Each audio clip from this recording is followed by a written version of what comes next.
আল্লাহ রাব্বুল আলামিন বলেন, ওয়ামা আরসালনাকা ইল্লা রাহমাতাল লিল আলামিন।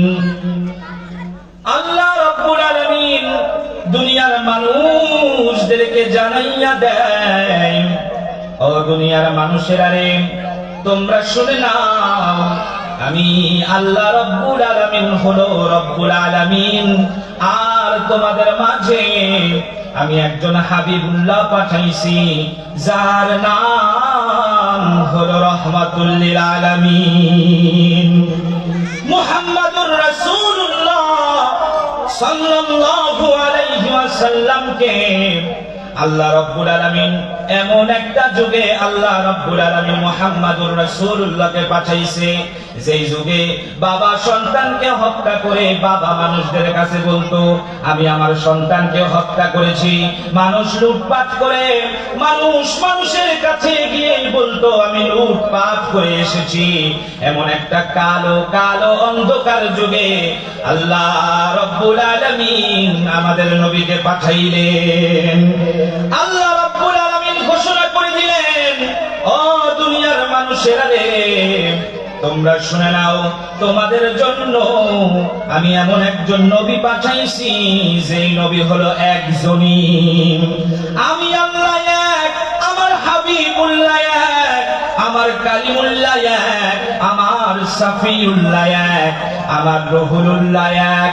আমি আল্লাহ রাব্বুল আলামিন পৃথিবী বানাইছি একটা, আমি আল্লাহ তাআলা চাঁদ বানাইছি একটা, আমি আল্লাহ তাআলা মঙ্গল বানাইছি একটা, আমি আল্লাহ তাআলা বৃহস্পতি বানাইছি একটা, আমি আল্লাহ তাআলা আদম বানাইছি একটা।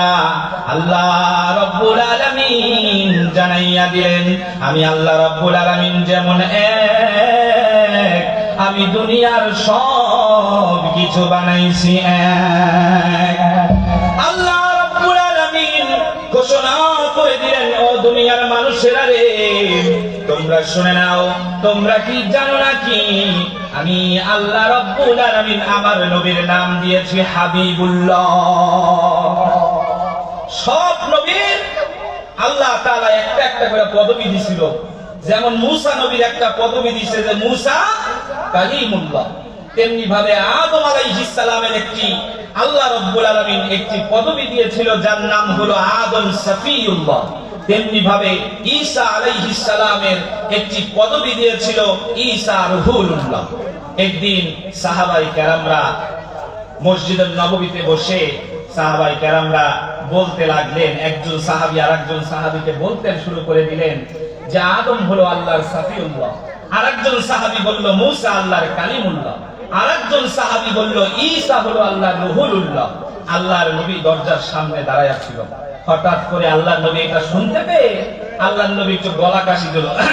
এরকম করে যখন গলা কাশি দিয়েছে, তখন সাহাবায়ে কেরামরা ভয় পেয়ে গিয়েছে, না জানি আমার নবী অন্য নবীদের প্রশংসা করছি, না জানি আমার নবী রাগ করে কিনা। কিন্তু আমার নবী রাগ করার মতো নবী। আমার ভাইরা, আল্লাহ রাব্বুল আলামিনের নবী দাঁড়ায়া দাঁড়ায়া সব কথাগুলো শুনলেন। মুহাম্মাদুর রাসূলুল্লাহ সাল্লাল্লাহু আলাইহি ওয়াসাল্লাম এইবার সাহাবীদেরকে ডাক দিয়া বললেন, ও আমার সাহাবীরা রে, তোমরা যে এত এত নবীর প্রশংসা করলা, তোমরা বলেছো আদম হলো সাফিউল্লাহ, ঈসা হলো রুহুল্লাহ, মুসা হলো কালিমুল্লাহ, ইব্রাহিম হলো আল্লাহর খলিলুল্লাহ। ও আমার সাহাবীরা রে, তোমরা জানো নাকি আমি মুহাম্মদ কি? মুহাম্মাদুর রাসূলুল্লাহর কথার জবাবে সাহাবীরা বলেন, ইয়া রাসূলুল্লাহ, ইয়া হাবিবাল্লাহ, আল্লাহর নবী আপনার চাইতে আর আপনার রবের চাইতে কে ভালো জানে। এইটা যখন বলল, তখন আল্লাহ রাব্বুল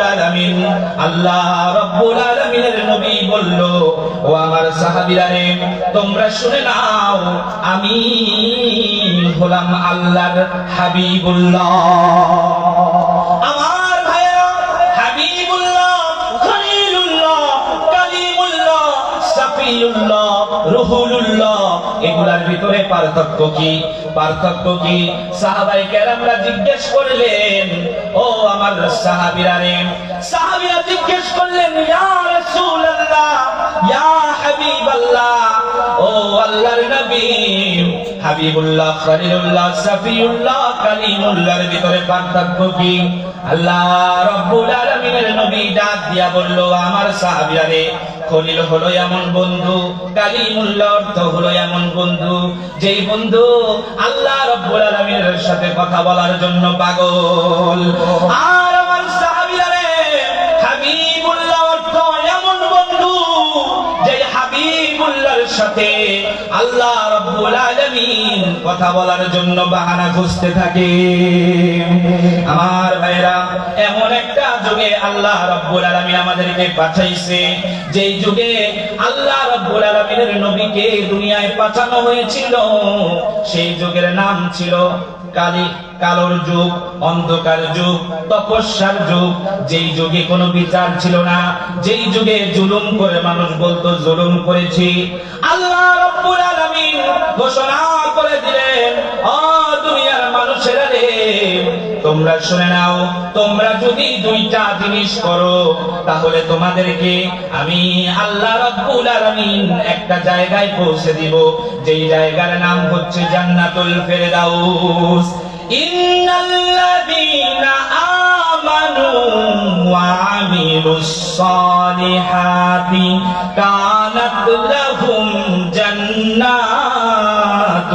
ফিরদাউসি নুজুলা খালিদিনা ফিহা লা ইয়াবগুনা আনহা হিওয়ালা। আল্লাহ রাব্বুল আলামিন ঘোষণা করে দিলেন, ও দুনিয়ার মানুষেরা রে, ইন্নাল্লাযীনা আমানু ওয়া আমিলুস সালিহাত, প্রথমত শর্ত হলো ঈমান আনা, দ্বিতীয় শর্ত হলো ভালো আমল করা। আল্লাহ রাব্বুল আলামিন কোরআনে কারীমের কোথাও বলে নাই তোমরা বেশি আমল করো। আল্লাহ রাব্বুল আলামিন কোরআনে কারীমের সব জায়গায় বলছে তোমরা ভালো আমল করো। ভালো আমল যদি করো আর যদি তোমরা ঈমান আনো, তাহলে আমি আল্লাহ রাব্বুল আলামিন তোমাদেরকে কি দেব? ইন্নাল্লাযীনা আমানু ওয়া আমিলুস সালিহাতি কানাত লাহুম জান্নাতুল ফিরদাউসি নুজুলা। এমন একটা জায়গায়, এমন একটা জান্নাত দিব আমি আল্লাহ রাব্বুল আলামিনের কাছে। তোমরা বান্দারা প্রশ্ন করতে পারো, আল্লাহ তাহলে কি ওই জান্নাতে দিয়ে কি আপনি বের করে নেবেন নাকি? আল্লাহ তাআলা বললেন, খালিদিনা ফিহা লা ইয়াবগুনা আনহা হিওয়ালা। আল্লাহ রাব্বুল আলামিন জানাইয়া দিলেন, অনন্তকাল, চিরকাল তোমাদেরকে সেই জান্নাতে রাখবো। এমন একটা জান্নাত আল্লাহ তাআলা আমাদেরকে দিবে যদি দুইটি কাজ করি। কয়টা? একটা হলো, প্রথম শর্ত হলো বান্দার ঈমান থাকতে হবে, দ্বিতীয় শর্ত হলো বান্দার ভালো আমল থাকতে হবে। আমার দেশে এমনও পীর সাহেব আছে, এমনও ব্যক্তি আছে যারা মানুষের কাছে বলে বেড়ায় যে আমি এত রাকাত তাহাজ্জুদ করি, এত রাকাত নামাজ পড়ি, সকালে উঠে আমি তাসবিহ যায় নামাজ খুঁজি। ওই লোকগুলাই আবার চলে যায় মামু বাড়ি দিল্লি। কথা বলেন ঠিক কিনা? আমার ভাইরা, ইবাদত এটা গোপনীয় বিষয়, এটা লোক দেখার কোনো বিষয় না। বনি ইসরাইলের লোকেরা ইবাদত করে মানুষের কাছে ঢোল দিয়া, তবলা দিয়ে বাজায়া বাজায়া বলতো যে আমি অমুক ইবাদত করছি, সমক ইবাদত করছি, এইটা করছি, সেইটা করছি। তেমন বনি ইসরাইলের মতো আমাদের এই উম্মতে মুহাম্মাদের ভিতরেও এমন লোক আছে যারা বলে আমি ৭৩ রাকাত নামাজ পড়ি।